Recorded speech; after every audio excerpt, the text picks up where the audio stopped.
When is being yourself, living your best life, having fun, nearly unacceptable? The answer is social media, at least for some companies.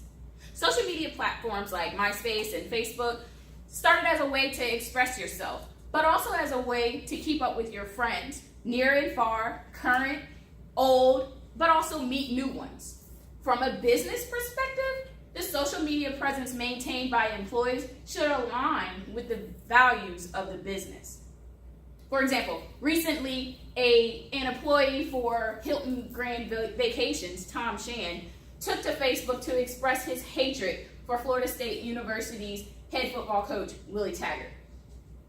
He posted a picture, a meme of a man hanging from a tree, put Willie Taggart's face on that picture, and attached hashtags like "Just Do It," "Fire Taggart,"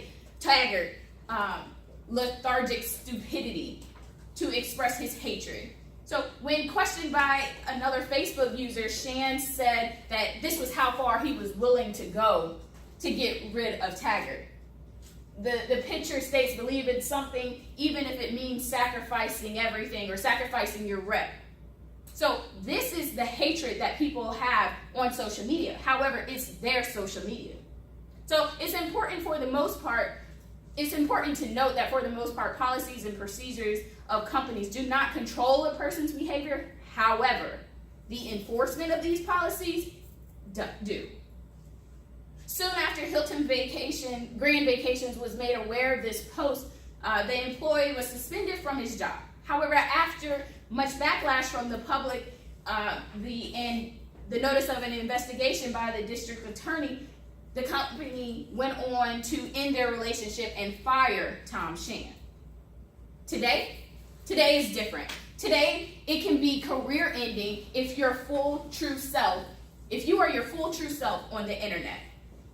But it's almost necessary for you to be on the internet. So roughly 47% of companies today, that's nearly half of the companies that are around today, expect you to have some sort of social media presence. If you do not, these 47% of companies say, "We won't hire you. We will not call you back."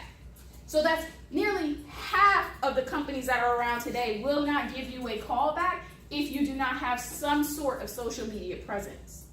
What do? How do you act? So nearly 69% of adults in the United States are now on social media. So more than half of today's population do not have to worry about this. But according to Pew Research Center, with this number being so high, companies also feel like if you are not on the internet, there's something wrong.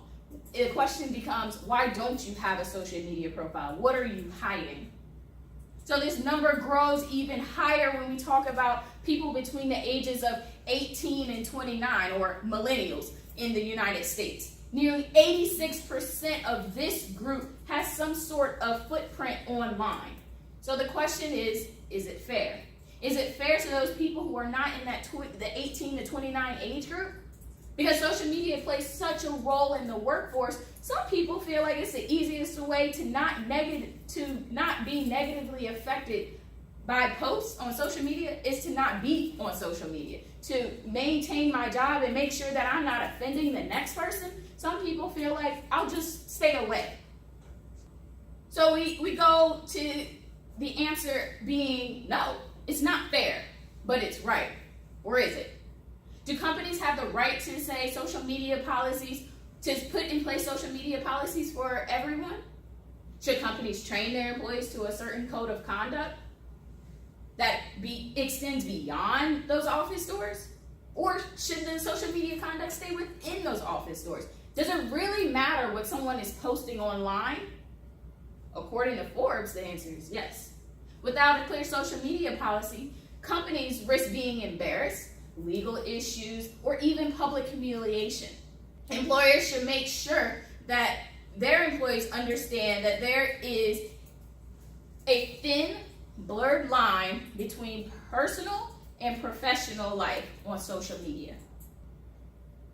Employee portrays themselves on social media, whether through pictures, videos, posts, whatever the case may be, can result in a negative perception of the company, of the person, and especially the person's family on a professional basis. Something as simple as correcting a person's grammar can lead to the firing of an individual. Here you will see that a Frederick County public school official responded to a student when the student asked, is there school tomorrow? But the student misspelled tomorrow. And the person who was over the social media responded, but then how would you learn to spell tomorrow? After being asked not only to delete the post, she was asked to apologize to the student, but also she was fired later on. Companies don't want to be tied or associated with any sort of negativity or controversy. Anything that can be offensive, companies want to stay away from. Companies want to maintain a clear appearance and strive to remain as politically correct as possible. Because customers and clients often come from different backgrounds, so if you offend one person, that's $1 that's walking out of the door. That's some opportunity that is being missed. When out in the public, we tend to conduct ourselves a certain way, typically differently than how we would conduct ourselves in the home. So why should we change this perspective or change this action when we sit down at the computer or pull out our cell phones for a public space such as the internet? People are always watching. A York University professor who was working in the physics department decided that he made some anti-Semitic posts on Facebook. He was issued a warning by Facebook. Facebook actually blocked his post. However, he went back and reposted it because he had a different viewpoint. He wanted to bring attention to this issue, or so he thought, and to provide the history behind these events. And he ended up being fired because of that. Think about it. If we are talking about your business, think about how it could adversely affect you, your business, and those people within it. You would want to protect your business. You would want as many customers as possible. So think about how it could have adversely affected if your employees were to say racist or controversial or offensive or any sort of hurtful comments online. Would you want this person to continue working at your business? This is why it's important to enforce business policies in the workplace. It is important to have a mutual understanding amongst co-workers and throughout the business about what is appropriate and what is inappropriate when working for your company, and how would you want your brand represented.